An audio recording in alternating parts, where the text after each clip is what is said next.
These are in listen-only mode.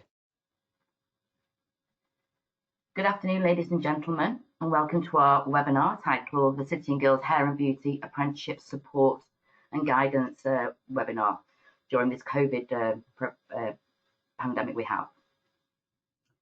We'd like to thank you for joining us, and would like to explain a few things about the platform to help you get the most out of your experience.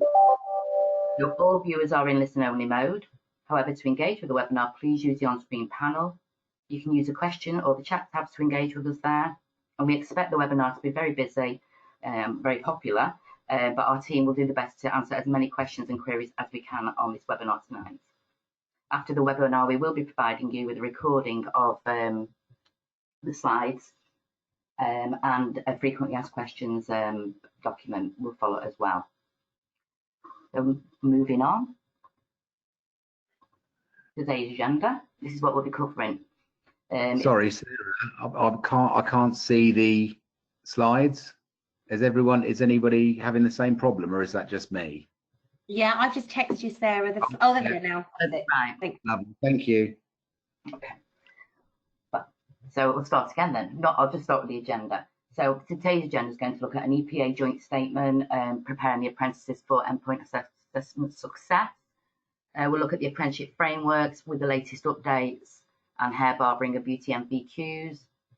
We've got a slide on the advanced beauty therapist, and we have our EPA guru Martin Newman on line with us this evening to help you through your EPA journey, and then we'll be talking about next steps and keeping in touch. And now, without further ado, I'd like to hand over to Emma McKay, our lovely industry manager. Hi everyone, my name is Emma Mackay and I'm the industry manager here at City and Guilds for hair, beauty, retail and creative.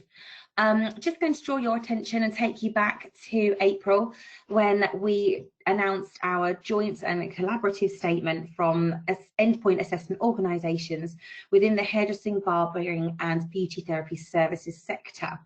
We worked really closely with VTCT and TQ UK to make some decisions around the endpoint assessment element of the hair and beauty apprenticeship standards. As it stands still today, the practical observation, which does form a critical part of the endpoint assessment, is on delay. This is due to a number of reasons following government recommendations. The collaborative statement is fully supported by both the hair professional and beauty professional steering groups. This current position will be continually under review, and City and Guilds will keep you updated with any further developments.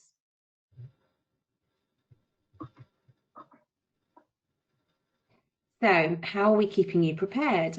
Obviously, as soon as we get that green light and the thumbs up to enable some of our hairdressing, barbering and beauty therapist apprentices to return to the workplace, we will be able to start undertaking endpoint assessment.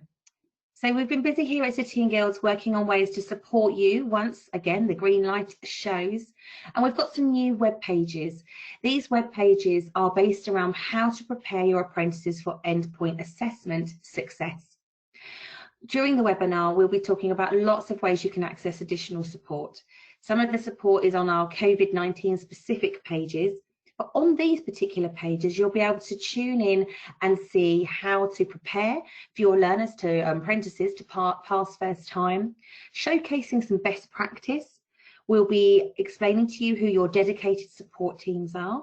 There's some flexible finance options, some examples of high quality assessment, and all of this is underpinned by trusted industry sources.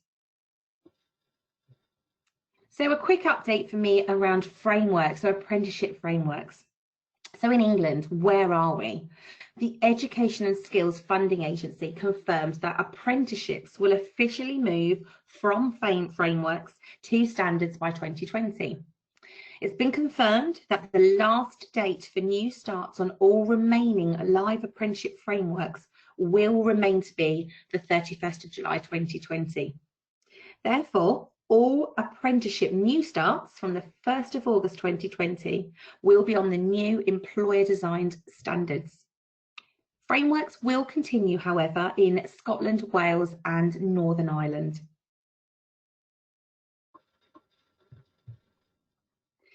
So the latest update from government guidelines indicate that salons could possibly reopen as early July 2020. In order to support a timely return to endpoint assessment in the sector, a collective task force meeting with IFATE and Ofqual was requested by all three endpoint assessment organisations for the hair professional standard. And this meeting took place yesterday on Wednesday the 3rd of June.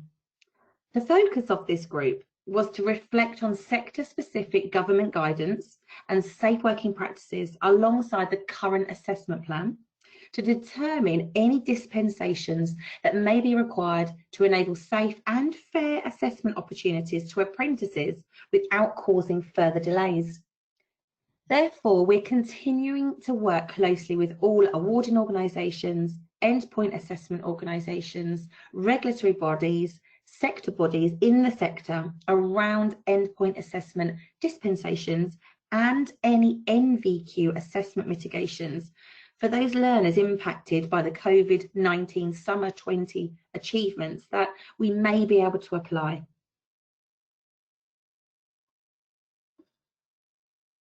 So I am now going to hand you over to Diane Mitchell. Diane Mitchell is one of our City and Guilds lead independent endpoint assessors for the hair professionals, so the hair and barbering standards. Good evening, everybody. As Emma said, City and Guilds has been working closely with VTCT, Habia and Ofqual to agree any adaptations or dispensations that will be allowed for the following qualifications. So we're looking at level 1 NVQ certificate in hairdressing and barbering, level 2 and level 3 NVQ diploma in hairdressing, and level 2 and level 3 NVQ diploma in barbering. We were really hoping that we would be able to share with you today the updated information around the adaptations we have recommended for this suite of qualifications. However, due to the suite of qualifications being developed collaboratively with VTCT and Habia, and that these sit within a suite of qualifications and they also sit as part of the apprenticeship framework in Northern Ireland, Wales, and are still available as part of the SACE framework in England, this unfortunately has not been possible. Both VTCT and City and Guilds are in exactly the same position. So we are currently waiting for further guidance from Ofqual, and we will keep you updated as soon as we have any further guidance. But currently at the moment, we cannot share any information around the adaptations that we were hoping to share with you today. So moving on to 7002. This is our hair professional suite of qualifications with the endpoint assessment. Again, we have been working closely with the other endpoint assessment organisations, Ofqual and the steering group to review EPA.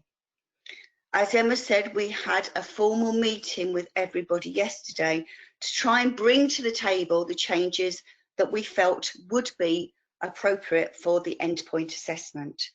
But until we have the guidance from the government on the back to work guidelines for hairdressing and barbering industry, no final decisions can be made. This may not be the news you were hoping for, but we will keep you updated, and as soon as we hear any details in terms of the next step, we will let you know. So I'm now going to pass over to Sarah, who's going to talk you through the beauty requirements. Thanks, Diane. As Diane previously said, we were hoping to have some brighter news for you all this evening, but unfortunately we haven't, and we do feel your pain points. So just like the 6008 suite of qualifications, 3007 qualifications were developed collaboratively with another AO and sits within the apprenticeship framework and is part of SACE. So I can't say any more than what Diane has said here, but you can see we have our level 1 in beauty therapy, our level 2 and 3 in the general route in beauty therapy. We have level 2 in nails and level 3 in nails, and we have our lovely massage and makeup and spa routes as well at level 3. So we are currently waiting for further guidance, Like I say, we do understand your pain points. We feel them for you. We just want to give you as much positive information as we possibly can. But unfortunately tonight, this isn't going to be the case. Again, with 7003, working closely with other EPAOs, we do truly know your pain points, as there's been no final decisions there, so we can't give you any more information tonight on the MVQs and standard. But can bring you a nice little bit of news. This went live. The Advanced Beauty Therapist went live on the 13th of May.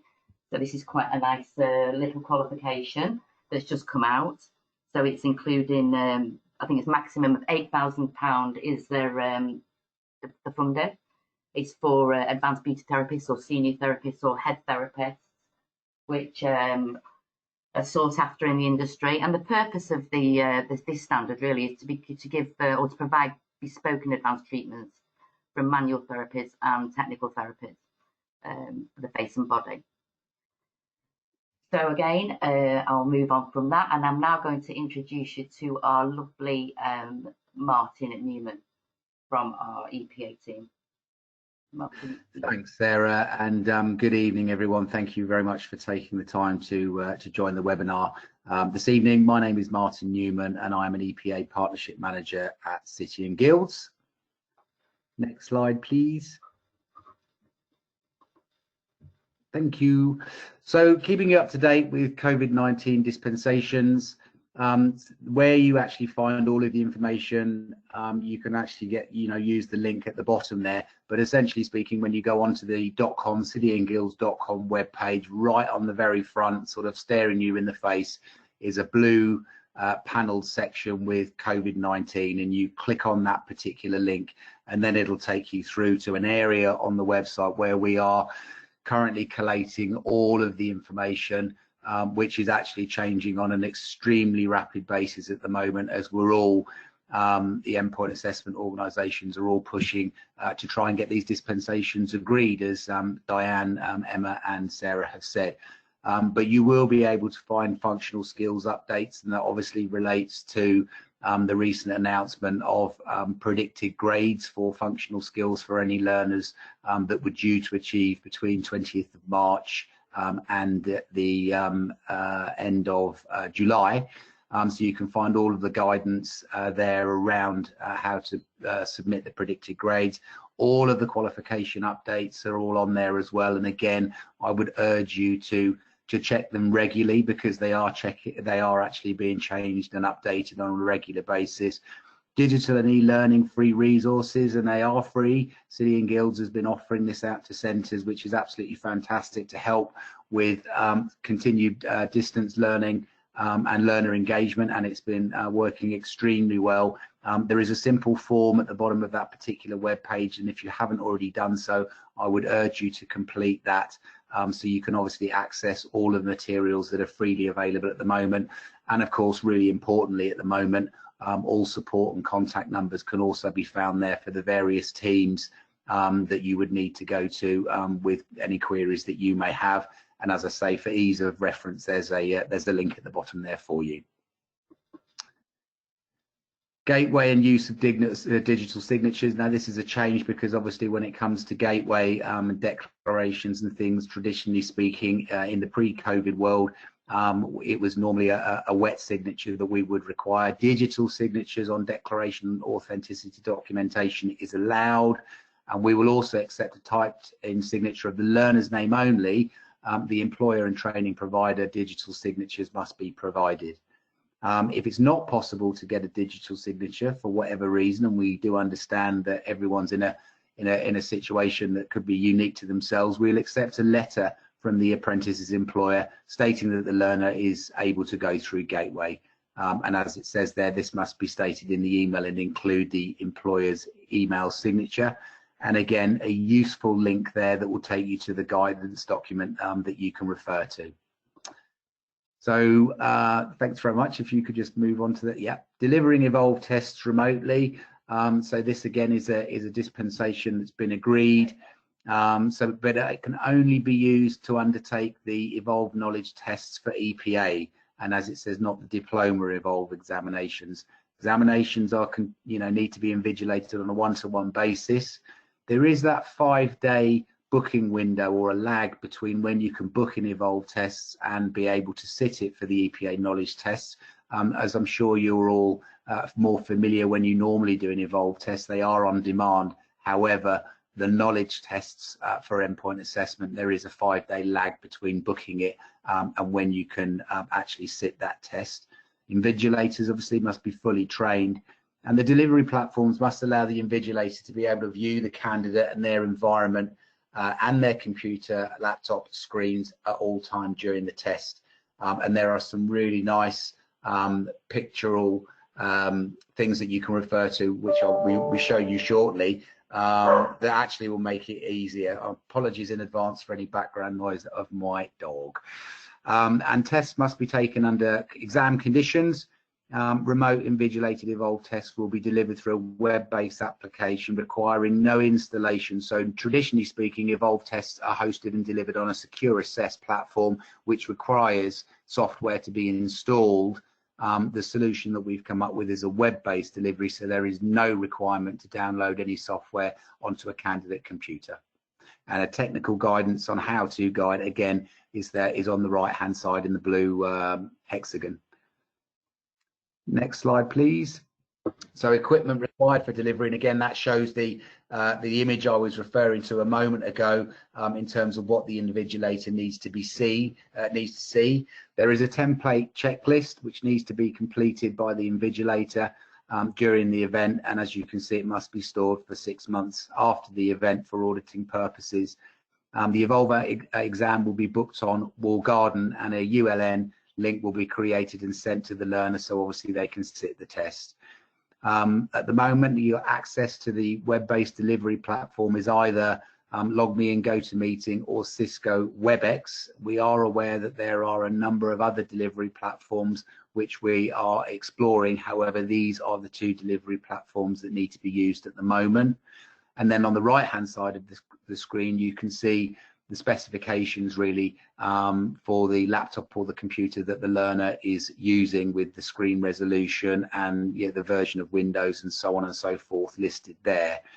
The candidate, though, will also need a smartphone or a tablet and with an operational web camera, an email account and photographic ID. And certainly in the case of photographic ID, there's absolutely no change to to an endpoint assessment for that, because all learners need to provide photographic ID before the EPA event takes place. So we've got a validation that it is the learner, a genuine learner, that's actually sitting the EPA.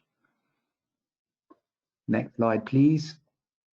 So certificates and functional skills, PLR can be accepted as evidence of achievement. Candidate history, obviously from Wall Garden, can be accepted, but it has to clearly show the full achievement of the qualification by stating qualification conferred and certificated, and that does actually get shown in Wall Garden, so you would need to take a shot of that to provide that. If it states unit credits are not a qualification, unfortunately we cannot accept that. A SIMS and CEMIS report is also acceptable, but must be authenticated with a stamp from the relevant school and college and signed by the examinations officer or somebody with equivalent authority. And national records of achievement, which must contain relevant awarding organisation verifiable achievement as well. Functional skills, obviously we've got the centre estimated grading. All learners must be registered by the 5th of June. So obviously what that actually means is that we have the dispensation to do the predicted grades, and the centres will be submitting the predicted grades for the learners that they believe would have achieved within the agreed timescales. But learners must be registered on functional skills, otherwise City and Guilds will not be allowed to accept or even look at those particular recommended grades. So they are to be submitted, the registrations, by the 5th of June, which is tomorrow. The results are submitted in June, and then all the quality assurance checks and balances are undertaken, and the results will be ready by the end of July. And again, there's a very useful link to take you to the relevant web page, and I would really recommend that you read the FAQ document that's there. It's really, really useful. There's a lot of questions that have been answered on there. And as I say, they're it's a very handy document to refer to. But there isn't a need to wait for estimated functional skills results to be able to book your EPA. As long as you believe the learner has reached the level of competency, the apprenticeship email of the EPA at City and Guilds, and you contact the team, and in the subject box you just put Gateway Team FS Dispensation, and the relevant team will obviously be picking that up. So the relaxation of functional skills until the 31st of July, so there's now no need to take a level 2 or even attempt a level 2 functional skills, maths and English. If they're on a level 2 standard, they'll obviously still need to complete and evidence the level 1, but that requirement where learners had to complete level 1 and then attempt level 2, that is no longer applicable in the current climate. Next slide, please. Thank you, Mark. And I think I'm going to hand back to Sarah, just very briefly, actually. Sorry, Sarah, could you just go back to the previous slide very quickly? One of the things that's not on there, and again, you can find it on the COVID pages I was referring to, and if you haven't got them, I would highly recommend getting access to them because they are free, is of course, you can get access to eCerts, which is basically a verifiable PDF of a certificate that is generated 48 hours after the result is in walled garden. So where you would normally be waiting for a certificate, I think the SLA is 10 working days. If you need that evidence really quickly and you need to provide copies of certificates and things, please make sure you're accessing the eCert facility. It is free, and all you simply do is just download the certificates and upload it as and when you're uploading the evidence. So I'll make sure we put that on future slides, but that's a very useful tool to be utilising. Sorry, Sarah, I'll hand back to you now. Thank you very much for that, Martin. Appreciate that. So what's our next steps and how we're going to keep you updated, and we want you to keep updated with us. So we'll move on. So as you all know, Emma, myself and Diane, there's Emma's email address and telephone number and mine there too. We have lots of information on mitigation on our COVID-19 webpage, which obviously, as Martin's gone through and Emma has gone through earlier, you can find on there. You can download documents like centre assessment, the centre submission assessment, the off-qual guidance, and submissions for learners' declaration forms are all found there. You can follow us on LinkedIn or Facebook, which is great, but the best way to have all the information delivered to your inbox is if you go to email updates. And if you go into email updates and sign up there today, you may have already been signed up, but you can change your preferences and it can refresh it so you can get more up-to-date information. I would trust everybody to do that. That would be a super thing to do. So keep updated with us. Email us, let us know how you're getting on with your learners at this time of the year, apprentices at this time of the year.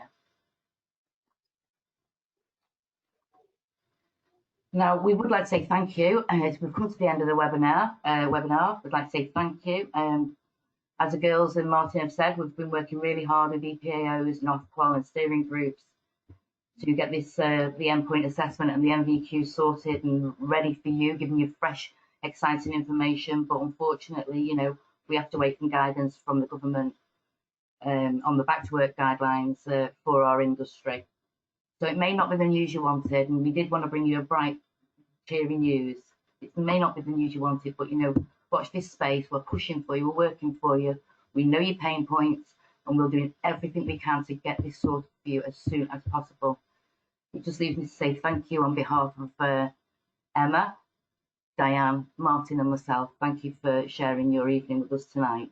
And we're going to see if we have any questions. So, Di, have we got any questions? Okay, there's just a couple of questions that I will go through. There's a question that says, as the government haven't supplied industry guidance as yet, and thus no assessments can take place, will the restrictions also be in place for practical assessment? A webinar the other day regarding the adaptions and dispensations we have had approved and can share with you for the VRQs. So if you haven't had that document, we'll send it to you, and we can send the recording of the webinar that we did. But a college salon or a working salon, the the dispensations, the government guidelines will be exactly the same about how we need to conduct ourselves in the new normal.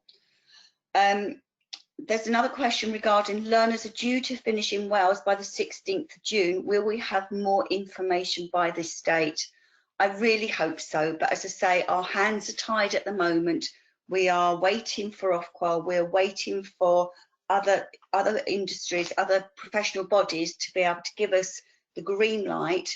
We have done all the work and saying what sort of adaptations we want for 6008, but it's just having them approved. So as soon as we have that information, we will let you have it. The final question that I can see is, can we book EPAs now? Hopefully we will be opening the bookings very, very soon, but again, we are still waiting on the government guidelines. As soon as we get those guidelines and we can see what is going to be the new normal and what are going to be the requirements in the hairdressing and barbering industry, then we will open up again the bookings for endpoint assessment. Emma, I'll go pass over to you to see if you can see any more now. I did pick up the same as you actually, Di, mainly around can we book endpoint assessments, do the restrictions apply, as you said, across the board. I think that's the general consensus. There are learners due to finish college here in Wales. Someone has said the June, we need clarification as soon as possible, as it is has a huge impact on progression and completion. Will this be done by this day? I would love to be able to say yes. However, as Diane has explained really thoroughly, unfortunately at this moment in time, it's out of our hands. All of the work has been done on behalf of City and Guilds. We are literally waiting for that green light to be able to proceed. And I believe that that's all the questions actually for today. There was a statement at the beginning around some competitors who may or may not have released some adaptations for NVQs. It's not something that we're aware of. As we said, we are waiting for that official support to come through from the regulatory bodies. However, obviously we will look into that. So thank you for putting that on the group. Thank you, Emma. Thanks very much for that. So I'd just like to say we're way on time, so there's no more questions. I'd probably like to say now thank you again, and we look forward to hearing from you and seeing you in the future, maybe at the network meetings when we're all allowed to be a bit normal again. So thank you very much. Bye. Thank you.